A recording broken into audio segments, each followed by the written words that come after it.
तो वक्फ में हम लोग उम्मीद एक्ट को डिस्कस कर रहे थे कि जो हमारा वक्फ एक्ट जो 1995 का है उसमें अमेंडमेंट लाया गया। ठीक है, क्यों? क्योंकि बहुत सारे कंप्लेंट्स आ रहे थे कि वक्फ का सही से मैनेजमेंट नहीं हो पा रहा है, मिसमैनेजमेंट हो रहा है। तो उस मिसमैनेजमेंट को सही करने के लिए उम्मीद एक्ट लाया गया। अच्छा, उम्मीद एक्ट जब बिल था ना, when it was bill only, उम्मीद बिल,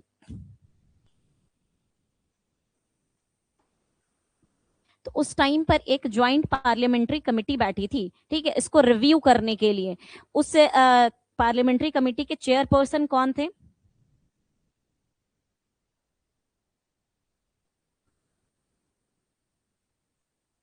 ठीक है, उम्मीद बिल जब था ये, यानी कि जब एक्ट नहीं बना था, तो ये इस टाइम पर एक पार्लियामेंट्री कमेटी बनी थी।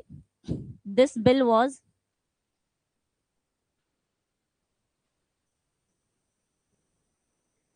Given to review by a joint parliamentary committee.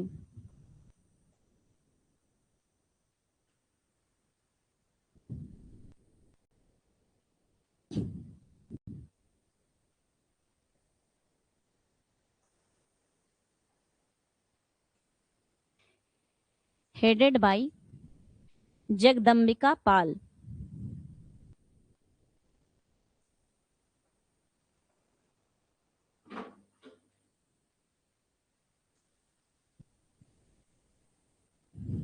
ठीक है, ये हेड कर रहे थे। हाँ, उम्मीद अभी और भी उसमें बाकी है। ठीक है, तो ये जब उम्मीद बिल जब था, यानी एक्ट नहीं बना था, तो उस टाइम पर जब इंट्रोड्यूस ही किया गया था, तो बहुत सारी कंट्रोवर्सी इसके रिगार्डिंग हुई थी कि इसको क्यों इंट्रोड्यूस किया गया है। तो उसको रिव्यू करने के लिए व्हेन इट वाज बिल भेजा गया था, एक पार्लियामेंट ज्वाइंट पार्लियामेंट्री कमेटी बनाई गई थी जिसको हेड किया था जगदम्बिका पाल ने। फिर इस कमेटी ने अपने जो भी रिपोर्ट बनाई उसको सबमिट किया, एंड इट हैज ऑलमोस्ट इस वक्त अमेंडमेंट एक्ट को, यानी कि उम्मीद बिल को, इसने कहा कि हाँ सही है। उसके बाद फिर ये एक्ट बन गया। एक्ट बनने के बाद इसके कुछ जो की फीचर्स मैंने बताए थे लास्ट क्लास में कि क्या क्या चीजें इसमें लाई गई है, रिफॉर्म करने की जरूरत, ये कि वक्फ एक्ट जो है 1995 वाला, इसमें क्या क्या रिफॉर्म लाया जाए। अब ये सारी चीजें हो रही थी। इसके बाद क्या किया गया, जब वक्फ एक्ट बन गया तो उसके रिगार्डिंग में कि ये क्या कर रहा है, ये हमारे जो फंडामेंटल राइट्स हैं, जैसे कि 25 हो गया, 26 हो गया, 29 हो गया, ठीक है, आर्टिकल 14 हो गया, उन सबको क्या कर रहा है, ये वायलेट कर रहा है। कि हमारा जो है freedom of religion, freedom to manage our own religious institution, इन सब चीजों को ये क्या कर रहा है, वायलेट कर रहा है। इसीलिए क्या है, सुप्रीम कोर्ट में इसके रिगार्डिंग पिटिशन फाइल किया गया कि भाई ये क्या है, इसको अनकॉन्स्टिट्यूशनल, वक्फ अमेंडमेंट एक्ट यानी कि उम्मीद एक्ट को अनकॉन्स्टिट्यूशनल डिक्लेयर कर दिया जाए, because it is violating the fundamental right. तो अभी ये केस अभी क्या है, कंटिन्यू कर रहा है। केस का भी फाइनल जजमेंट नहीं आया है, लेकिन 2025 में ही इससे रिलेटेड इंटरिम ऑर्डर पास किया गया। इंटरिम ऑर्डर किसे कहते हैं? इंटरिम का मतलब ही होता है टेम्परेरी। तो कहीं भी इंटरिम वर्ड का इस्तेमाल हो तो वो फैमिली लॉ का 1 2 3 सेशन तो है, नहीं नहीं है, होगा बेटा। ये 3 सेशन ऑलरेडी हो चुके हैं, ये हम लोग फोर्थ सेशन हो रहा है। आप एक दफा उसमें आप में चेक कर लीजिएगा। सही है, मेरी आवाज थोड़ी चली गई थी, बहुत ज्यादा ही चली गई थी, अभी भी हल्का है ही। ठीक है, तो इंटरिम कहते हैं टेम्पररी को। तो टेम्पररी ऑर्डर पास किया है सुप्रीम कोर्ट ने। तो अभी वो देखते हैं कि वो जो टेम्पररी ऑर्डर पास किया है उसमें सुप्रीम कोर्ट ने वक्फ अमेंडमेंट एक्ट से रिलेटेड क्या बोला। ये नोट डाउन कर लो।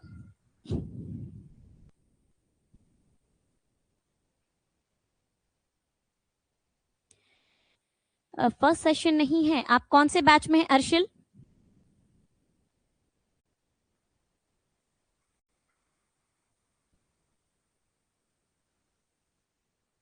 आपका बैच बताइएगा। आप आप बैच बताइएगा, हो सकता है शायद माइट बी स्वराज से हैं। अच्छा, स्वराज में आप लोगों का नहीं हुआ है पहले? मैं तो ऐड कर रही हूँ स्वराज को। 3 सेशन हो गया है, माइट भी नोटिफिकेशन ही गया होगा, आप ऐप पर जाकर के एक दफा चेक कर लीजिएगा वहां रिकॉर्डेड लेक्चर है या नहीं। 3 सेशन हो गया है, पर्सनल लॉ से होगा, family law personal law same है, ठीक है। पर्सनल लॉ के नाम से होगा 1 2 3। कोई है स्वराज का? ये ऐप पर चेक करो तो मेरा लेक्चर है इसका 3 पहले। अच्छा, फर्स्ट सेशन नहीं बाकी है, ओके। ठीक है, अब इसके बाद हम लोग आगे आते हैं कि सुप्रीम कोर्ट ने क्या इंटरिम ऑर्डर दिया है।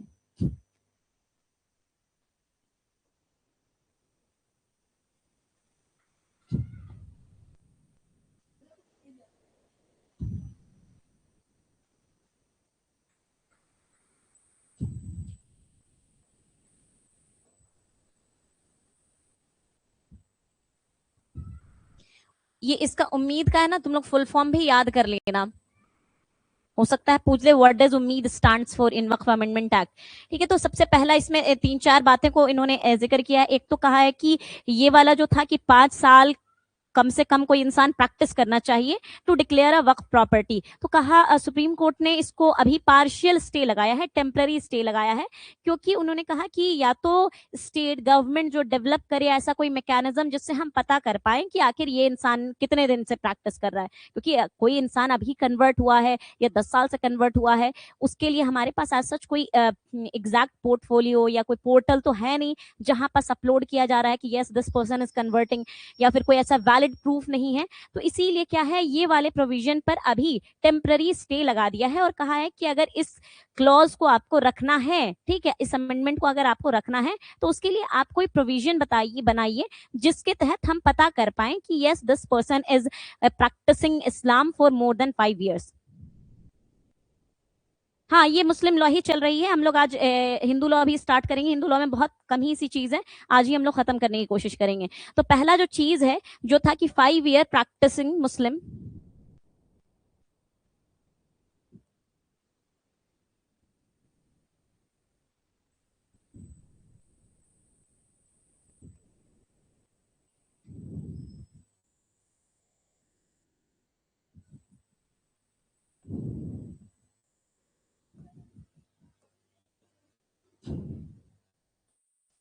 एससी लिख रहे हैं यानी कि supreme court put a temporary stay.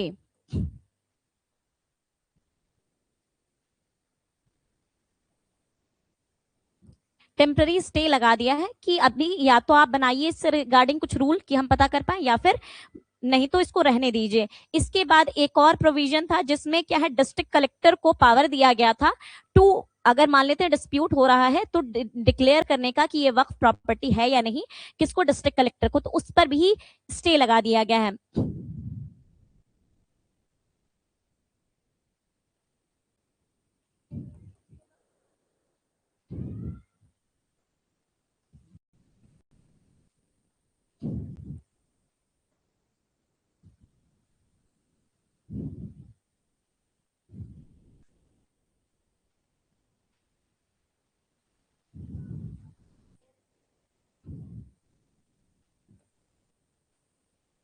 ये बात मैंने बता दी थी, लेकिन सुप्रीम कोर्ट ने इस पर क्या अपना इंटरिम ऑर्डर पास किया है ये मैं डिस्कस कर रही हूँ। तो सुप्रीम कोर्ट ने इस वाले रूल पर स्टे लगा दिया है, इस पर भी स्टे लगा दिया है।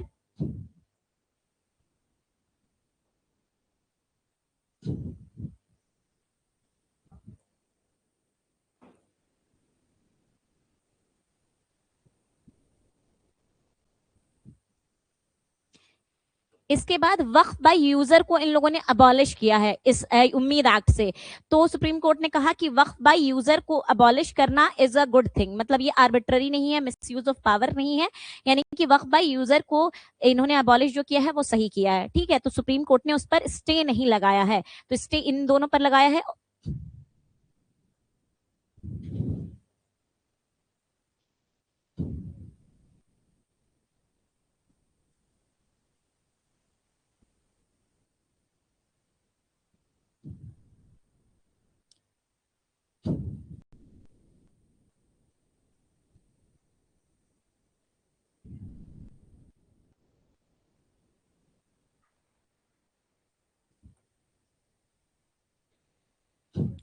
कहा कि ये आर्बिट्ररी नहीं है, अबॉलिश करना वक्फ बाय यूजर। इन्होंने कहा क्यों, क्योंकि कई दफा ऐसा होता है कि वक्फ बाय यूजर यानी कि यूज करने के बेसिस पर, कि काफी टाइम से अगर रिलीजियस या चैरिटेबल या पायस ये पर्पस के लिए इस्तेमाल हो रहा था, तो उस बेसिस पर क्या है, बहुत सारे दरगाह को, बहुत सारी मस्जिद को क्या है, वक्फ प्रॉपर्टी डिक्लेयर कर दी गई थी।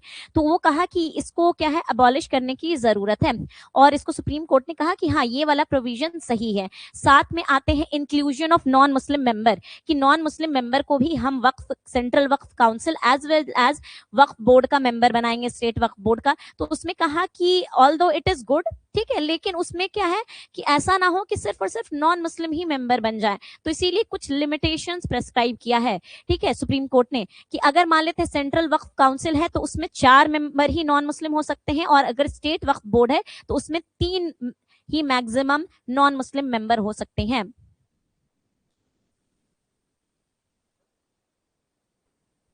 जहां भी यहाँ एससी का मतलब सुप्रीम कोर्ट है।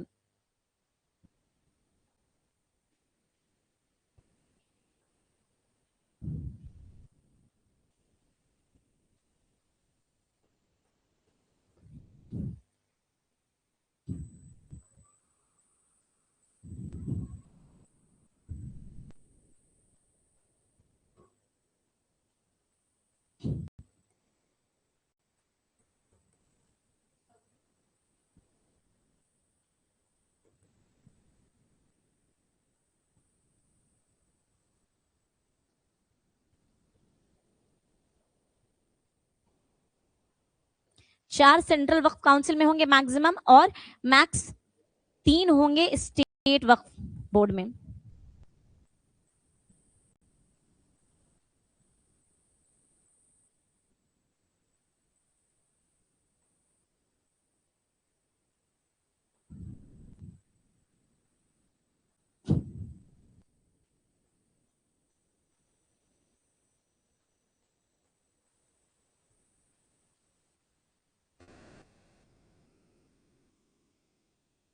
तो ये वाला प्रोविजन था, इस पे भी कंप्लीटली स्टे नहीं लगाया है, एक लिमिटेशन प्रिस्क्राइब कर दिया है कि हाँ, 4 से ज्यादा नहीं हो सकता है, और इसमें 3 से ज्यादा नहीं हो सकता, और कहा कि मगर अगर नहीं भी रहेगा तो भी ऐसा कोई दिक्कत नहीं है, मैंडेटरी नहीं इसको करना चाहिए कि नॉन मुस्लिम जो है वो मेंबर हो ही, ठीक है। तो ये वाली बात सुप्रीम कोर्ट ने कही है इससे रिलेटेड। इसके अलावा एक और प्रोविजन था लिमिटेशन एक्ट से रिलेटेड, कि वक्फ प्रॉपर्टी क्या होता था कि भाई मान लेते हैं कि एक प्रॉपर्टी वक्फ डिक्लेयर कर दी मैंने आज, लेकिन वक्फ बोर्ड ने उसको ध्यान नहीं दिया, ऐसे ही 10 साल बीत गए, 20 साल बीत गए, 30 साल बीत गए, 30 साल के बाद वो आते थे वक्फ बोर्ड वाले और कहते थे कि ये प्रॉपर्टी वक्फ की है। अब वहां कोई रह रहा है या कुछ भी हो रहा है तो उनको हटना पड़ता था, ठीक है। नॉर्मली कोई नॉर्मल प्रॉपर्टी होती है तो वहां एडवर्स पोजीशन का रूल लगता है। एडवर्स पोजीशन का मतलब क्या होता है कि अगर आप मान लेते हैं किसी एक प्रॉपर्टी पर रह रहे हैं और आपको 12 साल, अगर प्राइवेट प्रॉपर्टी है तो कि 12 साल तक आप अगर वहां रह रहे हैं और आपको नोबडी हैज, वहां कोई किसी ने इंटरफेयर नहीं किया वहां रहने से, तो वो प्रॉपर्टी आपकी हो जाती है। तो वो वाला रूल क्या है, उसमें अप्लाई नहीं होता था वक्फ प्रॉपर्टी पर। अब जब वो अप्लाई नहीं होता था तो कोई 30 साल के बाद भी कोई वहां रह रहा है कंटिन्यूअसली 30 इयर्स के लिए, उसको वहां से हटा देते थे कि नहीं ये तो वक्फ की प्रॉपर्टी है। यानी लिमिटेशन एक्ट किसको कहते हैं कि आपको क्या है, सिविल सूट, क्रिमिनल में के लिए तो ऐसा कोई लिमिटेशन नहीं है। नॉर्मली क्रिमिनल लॉज में अगर कोई केस फाइल करना है तो अगर 20 साल पहले भी कोई मर्डर हुआ था, ठीक है, उसका आप आज भी जाकर के केस फाइल कर सकते हैं। लेकिन सिविल सूट जब आप ये जाते हैं तो उसके लिए क्या है, हर अलग अलग क्राइटेरिया के लिए, अगर मान लेते हैं कि प्रॉपर्टी का डिस्प्यूट है तो उसके लिए एक अलग लिमिटेशन दिया गया है, ठीक है। अगर मान लेते हैं ये प्रॉपर्टी से रिलेटेड या और किसी चीज से रिलेटेड है तो उसके लिए अलग लिमिटेशन दिया गया है। तो वो लिमिटेशन सब पे एप्लीकेबल होता है सिविल सूट में, लेकिन वक्फ प्रॉपर्टी के केस में नहीं अप्लाई होता था। तो ये जो हमारा नया उम्मीद एक्ट आया है उसमें कहा गया है कि लिमिटेशन एक्ट वक्फ प्रॉपर्टी पर भी अप्लाई होगा, कि भाई कि इतने ही साल तक आप किसी प्रॉपर्टी को वक्फ डिक्लेयर कर सकते हैं। इतना साल बीत गया और कोई वहां रह रहा है और उतने साल में अगर आप नहीं जा करके उसको बोल रहे हैं कि ये वक्फ प्रॉपर्टी है, तो भाई वो प्रॉपर्टी उसकी हो जाएगी, एडवर्स पोजीशन उस पर लगेगा।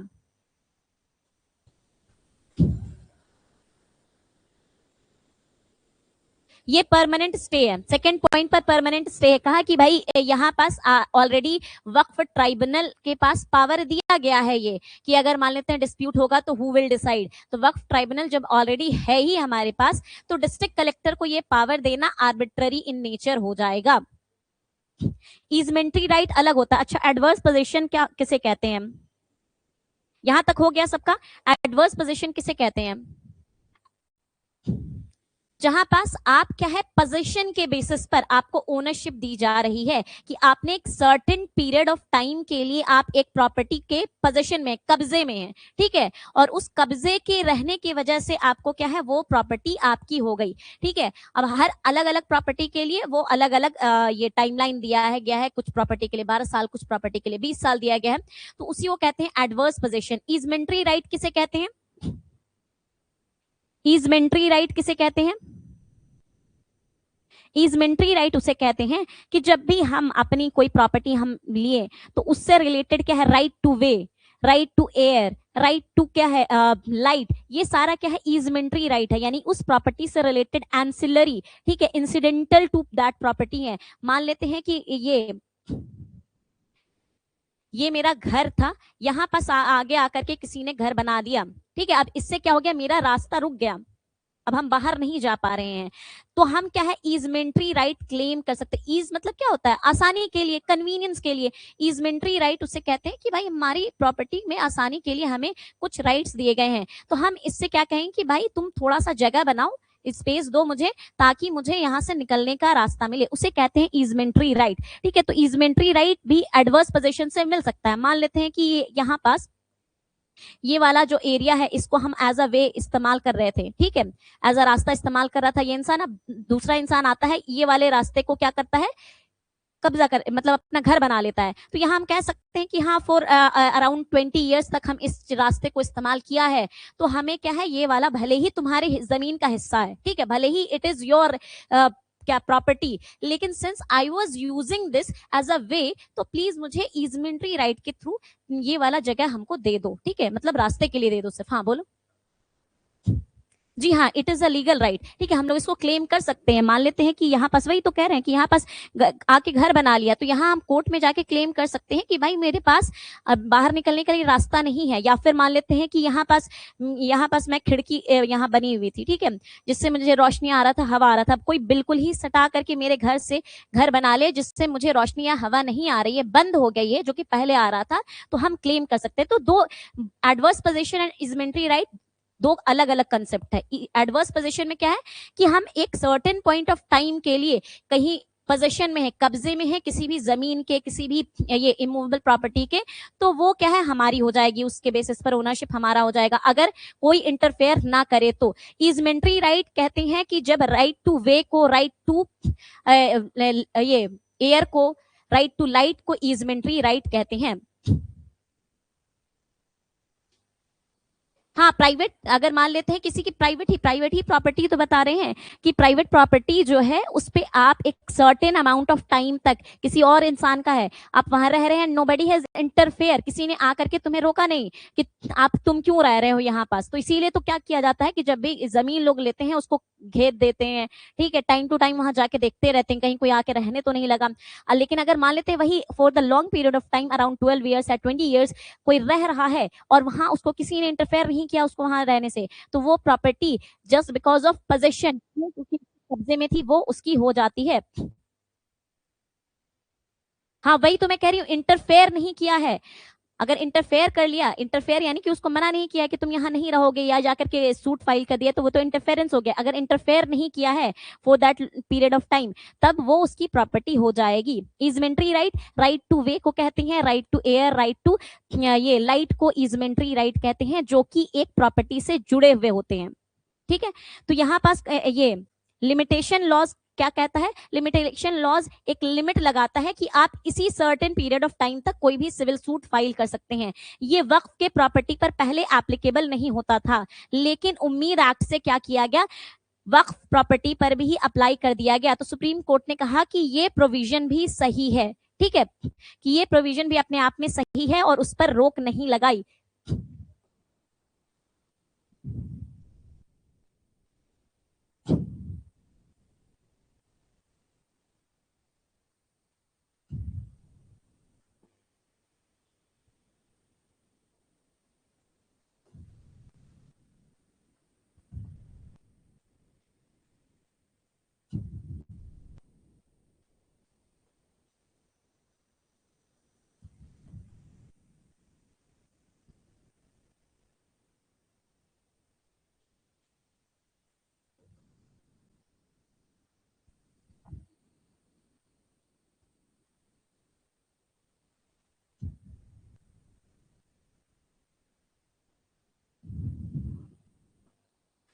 ठीक है, तो अभी ये इंटरिम ऑर्डर आया है, अभी इसका फाइनल ऑर्डर नहीं आया है। ठीक है, तो फाइनल ऑर्डर आने तो देखते हैं कि और क्या क्या प्रोविजन पर उसमें रोक लगाई जाती है, क्या क्या किया जाता है। तो ये हो गया हमारा वक्फ पूरा कंप्लीट। वक्फ से देयर आर हाई चांसेस कि वक्फ से आपसे सवाल पूछे जाएं, तो वक्फ को अच्छे से पढ़ करके जाना कि वक्फ किसको कहते हैं। ठीक है, तो वक्फ क्या है, एक मुस्लिम लॉ का एक सब टॉपिक है। ठीक है, जो कि क्या किया जाता है, परमानेंटली डेडिकेट हम कर रहे हैं किस चीज को, एक प्रॉपर्टी को। ठीक है, मूवेबल भी हो सकता है, इमूवेबल भी हो सकता है। क्यों, पायस, रिलीजियस या चैरिटेबल पर्पस के लिए। ठीक है, और एक दफा हो गया, एक दफा एक प्रॉपर्टी वक्फ बन गई, वो हमेशा वक्फ रहेगी, यानी परपेचुइटी में होगी। ठीक है, हमेशा के लिए रहेगी। इसमें ओनरशिप किसका होता है, गॉड का होता है ओनरशिप। ठीक है, किसी इंसान की ओनरशिप नहीं रह जाती है। मैनेजर एक होगा जिसे हम लोग मुतवल्ली कहेंगे। तो ये सारे कुछ इंपॉर्टेंट पॉइंट्स हैं, आपको याद रखना है। और उसी वक्फ एक्ट हमारे पास था, एक तो वक्फ वैलिडेटिंग एक्ट है सबसे पुराना वाला, और बाद में फिर हमारे पास एक और आया था जिसको हम लोगों ने रिपील कर दिया। फिर हमारे पास वक्फ एक्ट 1995 आया है, जो कि उसी एक्ट में अमेंडमेंट लाया गया है जिसे हम उम्मीद एक्ट के नाम से जान रहे हैं।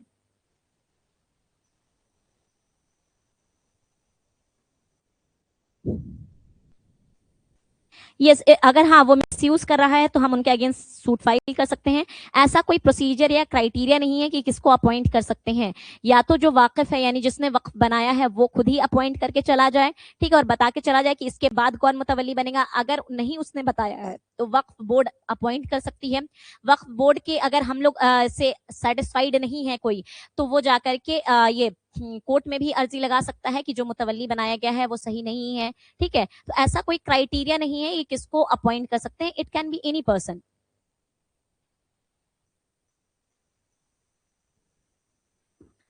तो ये हो गया हमारा मुस्लिम लॉ। इसमें मुस्लिम लॉ में और तुम लोगों का थोड़ा मेंटेनेंस का है, तो उससे तुम लोगों से क्वेश्चन पूछेगा नहीं। मेंटेनेंस से वही एक सवाल है जो हमेशा पूछता है, शाहबानो वाला केस से पूछेगा। ठीक है, मेंटेनेंस को क्या कहते हैं,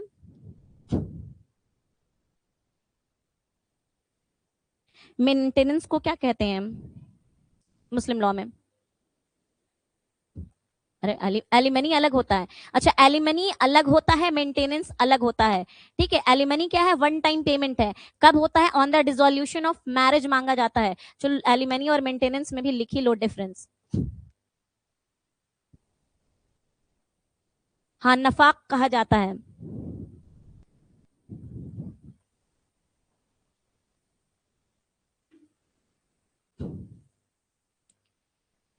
एलिमनी क्या है, वन टाइम पेमेंट है।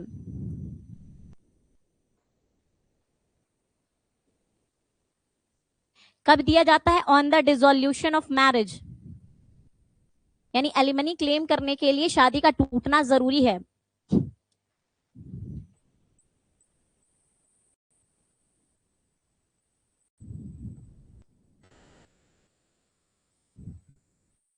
वहीं अगर हम मेंटेनेंस की बात करें तो maintenance is not a one time payment. ठीक है, वो कोर्ट फिक्स करती है कि मंथली बेसिस पर आपको इतना पैसा देना है। आगे बात समझ में। और ये क्या है, ये वो सारी चीजें, वो सारे सर्कमस्टांसेस देख करके दिए जाते हैं कि भाई वो वाइफ कैसे रह रही थी शादी के टाइम पर। ये सारी चीज हो सकता है मेंटेनेंस डिनाई कर दिया जाए, लेकिन अगर एलिमनी का डिमांड किया जा रहा है तो वो उस टाइम पर नहीं देखेगा कि ये वाइफ कमा रही है नहीं कमा रही है, क्या इसके सर्कमस्टांसेस है। एलिमनी जो भी उन लोगों ने, हस्बैंड वाइफ ने पहले से अगर कोई सर्टेन अमाउंट फिक्स कर रखा है, ठीक है, या फिर कोर्ट डिसाइड कर रही है, वो मिलेगा। ठीक है, और इसको इस बेसिस पर नहीं ग्रांट किया जाता है कि what is the status of wife, लेकिन मेंटेनेंस स्टेटस ऑफ वाइफ के बेसिस पर दिया जा सकता है। ठीक है, तो ये it is generally monthly payment.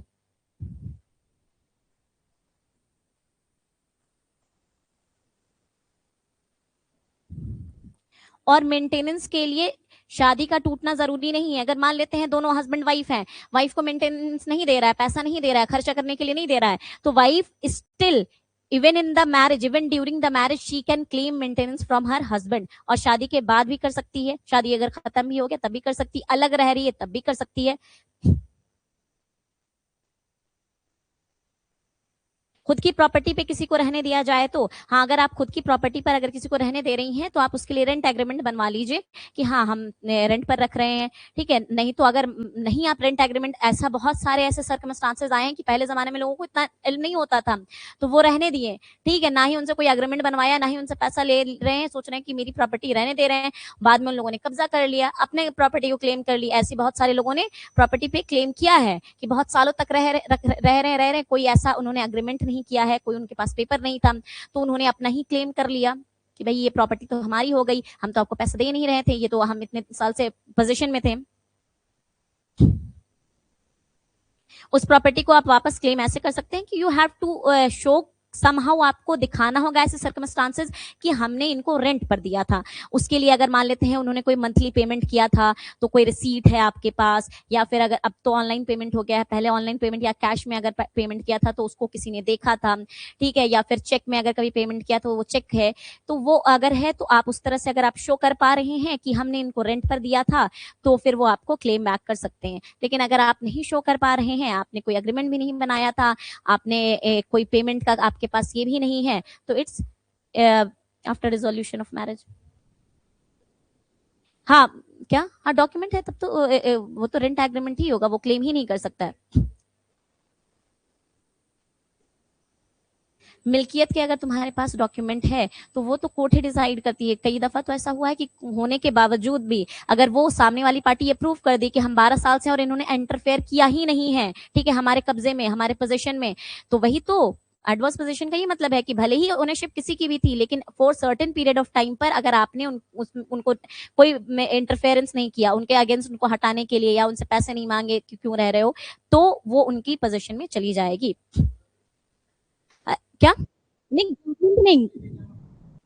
हाँ, नहीं नहीं नहीं नहीं, वो ऐसे गवर्नमेंट ऐसे नहीं लेती है। गवर्नमेंट में अगर एयर है जिंदा तो वो उसी का रहेगा, गवर्नमेंट अपने आप नहीं लेती है, ठीक है। कोई और कब्जा कर लिया है तब वो चला जाएगा उसके उसमें, ठीक है। जनरली मंथली पेमेंट होता है ये, और it can be asked during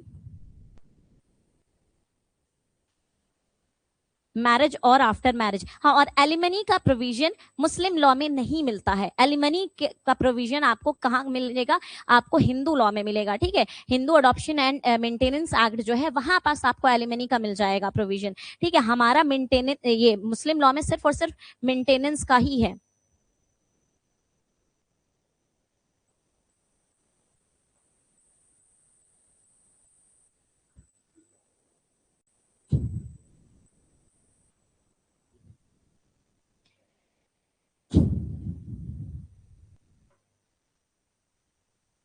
हाँ, वही वन टाइम पेमेंट, एक ही बार में आपने जितना भी आपने फिक्स किया है या कोर्ट डिसाइड कर रही है वो एक ही बार में आपको दे देना है। अलीमनी इसलिए दिया जाता है कि एक सपोर्ट देने के लिए, ठीक है, कि एक वाइफ जो है अगर हस्बैंड से अलग हो रही है तो उसके घर के लिए, ठीक है, उसने जो भी केस किया उसमें जो भी खर्चा हुआ उन सारी चीजों के लिए एलिमनी दी जाती है। और ये हिंदू लॉ में ही रिकॉग्नाइज किया गया है, मेंटेनेंस को मुस्लिम लॉ में रिकॉग्नाइज नहीं किया गया है।